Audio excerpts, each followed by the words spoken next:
Hello बच्चों,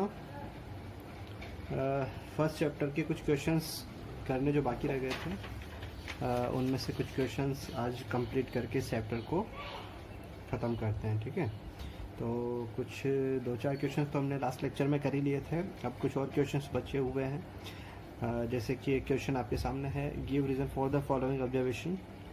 smell of hot sizzling food reaches you several meters away, but to get the smell from cold food you have to go close। यानी कि यहाँ पर जैसे अपना पका हुआ खाना होता है, ठीक है ना, तो आप बाहर दूसरे कमरे में बैठे हुए हैं रूम में, तो भी वहाँ तक वो उसका स्मेल जो है आपको आ जाता है।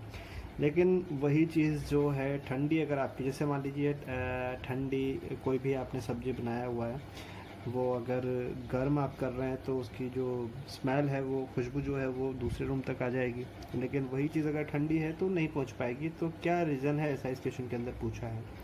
तो जैसा कि आपको पता है कि कोई भी पार्टिकल्स अगर टेम्परेचर को एब्जर्व करता है, जैसे कि आप खाना है उसको गर्म कर रहे हैं, तो इट मीन्स वो क्या कर रहा है, टेम्परेचर को एब्जर्व कर रहा है, जिससे वो जो सॉलिड है या वो जो पार्टिकल्स हैं वो क्या हो जाते हैं, डिफ्यूज़ हो जाते हैं।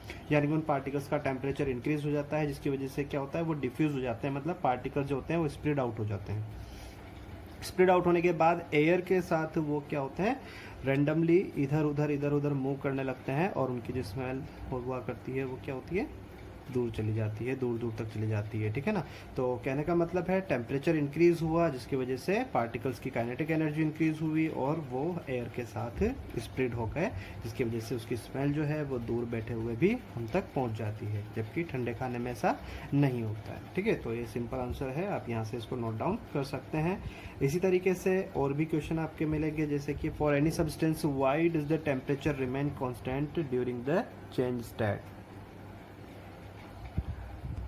यहाँ पर जो है इसका आंसर आप कर सकते हैं। इसके अंदर आपको एक टॉपिक मैंने बताया था, लेटेंट हीट ऑफ फ्यूजन था, एक लेटेंट हीट ऑफ इवेपोरेशन था, ठीक है ना, वेपराइजेशन।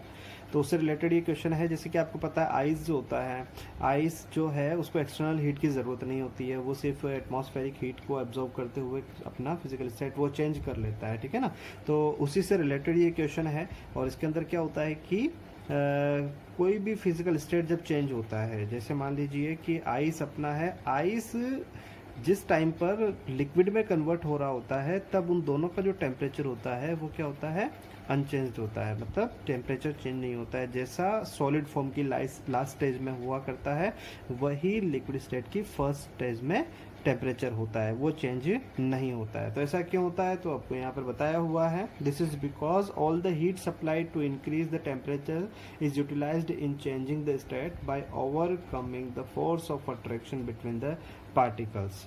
मतलब यहाँ पर क्या होता है कि पार्टिकल्स को ब्रेक डाउन करने के लिए जो हीट होता है वो कहाँ से आपको मिल जाता है, एटमॉस्फेरिक हीट मिल जाता है, जो कि ऑलरेडी सॉलिड के साथ भी होता है, और वही जो हीट एनर्जी है लिक्विड स्टेट के साथ भी होगा। ठीक है ना, तो वहाँ पर आपको याद रखना कि इनिशियल कंडीशन जो होती है लिक्विड स्टेट की वो टेम्परेचर, और लास्ट स्टेज जो होती है सॉलिड की वो टेम्परेचर हमेशा क्या मिलेगा, आपको सेम मिलेगा। ठीक है ना, उसमें कोई चेंजेस आपको नहीं मिलेगा। इसी तरीके से नेक्स्ट क्वेश्चन आपका होता है कि जो अदन पोर्ट होता है उसके अंदर आपको अदन पोर्ट मतलब मटका जो होता है, ठीक है ना, मोस्टली जो आपके समर्स हुआ करते हैं उनके अंदर मटका आपने सब लोगों ने देखा होगा।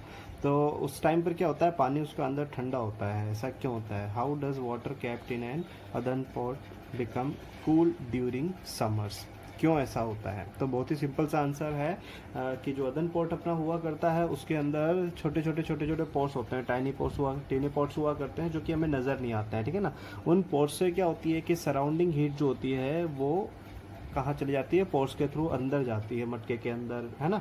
तो वहाँ से उस हीट की वजह से वाटर जो होता है स्मॉल अमाउंट में इवोपरेट होता है, और आपको पता है इवोपरेशन प्रोसेस की वजह से सराउंडिंग जो होता है वो कूल हो जाता है। ठीक है ना, तो इवोपरेशन की वजह से ही एक्चुअल में पानी जो होता है आपका वो क्या हो जाता है, ठंडा हो जाता है, क्योंकि वो सराउंड को कूल कर देता है। तो मेन रीज़न क्या हो गया, अदन पोर्ट है अपना, अदन पोर्ट के पास क्या है, पोर्स हैं, स्मॉल पोर्स हैं जो हमें नज़र नहीं आते हैं, उन पोर्स के थ्रू जो एटमॉस्फेरिक हीट है वो अंदर आती है, और जो है सरफेस पर जो लिक्विड हुआ करेगा, ठीक है ना, उस लिक्विड को यानी कि वाटर मॉलिक्यूल्स को वो क्या कर देगा, इवोपरेट कर देगा, जिसकी वजह से क्या हो जाएगा, सराउंडिंग कूल हो जाएगा, पानी वहाँ का ठंडा हो जाएगा, ठीक है ना, इस तरीके से। ऐसे ही ये एससी से रिलेटेड, इवोपरेशन रिलेटेड और एक क्वेश्चन आपका आ जाता है कि अगर मान लीजिए हम अपना जो पाम होता है, हथेली जो हुआ करता है, उस पर अगर हमने एसीटोन रखा या पेट्रोल रखा या परफ्यूम रखा, आप करके देखेंगे प्रैक्टिकली इसे, तो आपको वो ठंडा ठंडा फील होता है। क्यों होता है? तो उसका रीज़न ये है कि ये जो मैंने लिक्विड्स के नेम बताए हैं, इनका जो बॉइलिंग पॉइंट होता है वो बहुत ही कम होता है। ये ऐसे लिक्विड्स हैं जिनका बॉइलिंग पॉइंट कम होता है। अगर आप इसको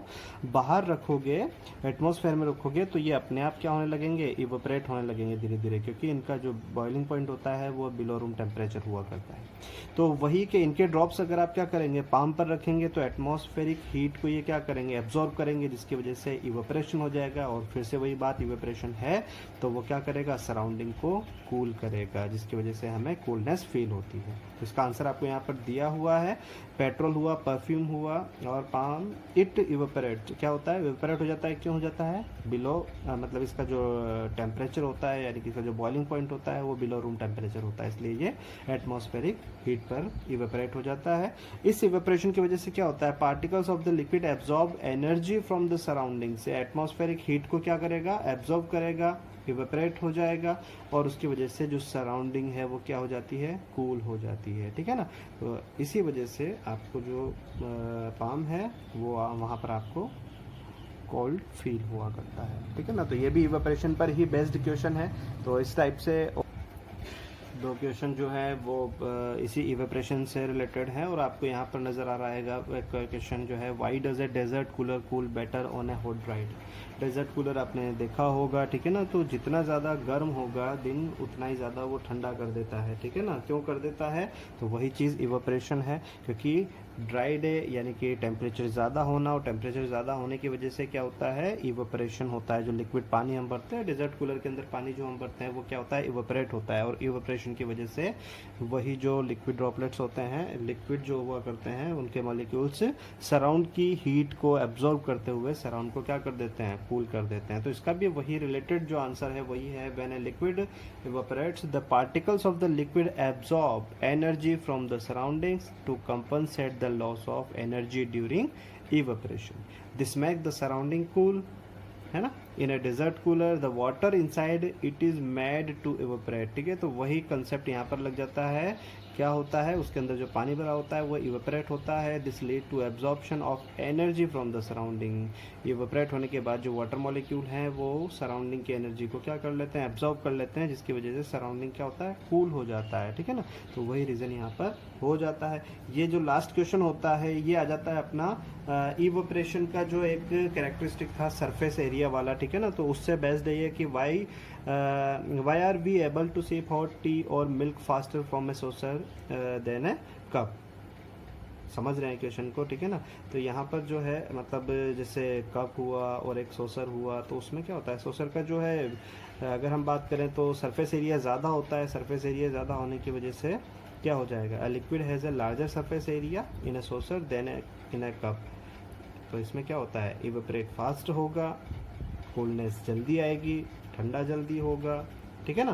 तो वही सारी चीज़ें इवेपोरेशन पर बेस्ड कई सारे क्वेश्चंस आपको मिल जाएंगे। तो इस तरीके से बेटा और भी क्वेश्चंस जो हैं वो अपने हिसाब से यहाँ पर बन सकते हैं। और ले दे के जो कॉन्सेप्ट है वो यहीं पर इवेपोरेशन बेस्ड पर यहाँ होंगे। तो ये हो गया आपका chapter first complete, matter in earth surrounding.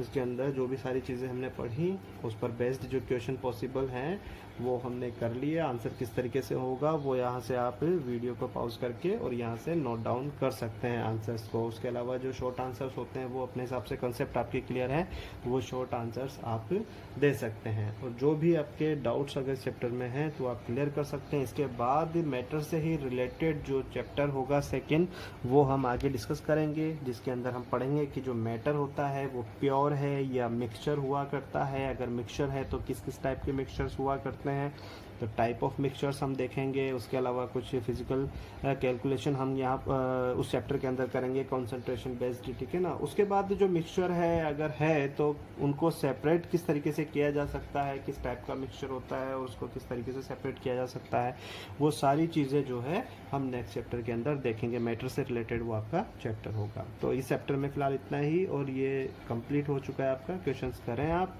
ठीक है ना, एनसीईआरटी के क्वेश्चंस करें जितने पॉसिबल हैं। उसके अलावा जितना जल्दी होगा उतना जल्दी इसकी डीपीपी जो है आप लोगों को प्रोवाइड करवा दी जाएगी।